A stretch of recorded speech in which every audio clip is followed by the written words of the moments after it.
தேவனிடத்தில் அன்பு கூறுகிறவர்களுக்கு சகலமும் நன்மைக்கேதுவாக நடக்கிறதென்று அறிந்திருக்கிறோம். ரோமர் 8:28.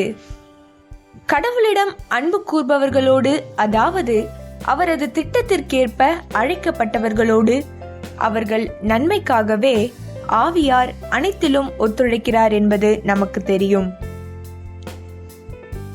ரோமையர் 8:28. We know that in all things God works for good with those who love Him, those whom He has called according to His purpose. Romans chapter 8 verse 28.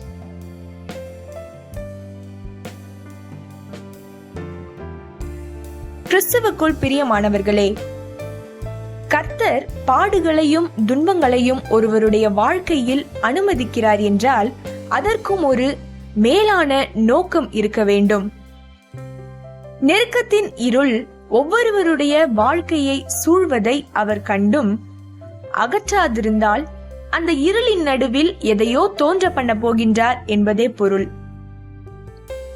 கர்த்தர் ஒரு குறிப்பிட்ட காலகட்டத்தில் என்னுடைய வாழ்க்கையை முற்றிலுமாக இருள் சூழ்ந்தது போன்ற ஒரு நிலைமைக்கு கொண்டு சென்றார். அந்த இருள் என் இதயத்தை அதிகமாக விசனப்படுத்தியது. ஆனால் அந்த துன்பத்தின் நாட்களில்தான் கர்த்தரின் நியாயங்கள், வழிநடத்துதல்கள், கர்த்தரின் செயல்படும் விதங்கள், அவருடைய அன்பின் வெளிப்பாடுகள், ஆறுதல்கள், வாழ்க்கை பாடங்கள் ஆகிய நட்சத்திரங்களை என் கண்கள் கண்டு குளிர்ந்தன. சில நேரங்களில் தேவன் தம்முடைய மகிமையான காரியங்களின் மேல் நம்முடைய முழு கவனத்தையும் இழுத்துக் கொள்வதற்கு இருள் மிகுந்த சூழ்நிலைகளை பயன்படுத்திக் கொள்கின்றார். ஆம், உண்மையான தேவனுடைய பிள்ளைகளே, இருளை அல்ல, அங்கே தோன்ற போகும் நட்சத்திரங்களை பாருங்கள். ஜெபம். இயேசுவே, இன்பங்கள் தொடர்கதை அல்ல என்பதை நாங்கள் புரிந்தால் துன்பங்கள் எங்கள் வாழ்வில் சிறு கதையாகவே இருக்கும் என்பதை காண்கிறோம். நாங்கள் இருளை நோக்கி செல்லாமல் வெளிச்சத்தின் பிள்ளைகளாய் நட்சத்திரத்தை பார்த்து முன்னேறி செல்ல உதவி செய்யும். ஆமேன்.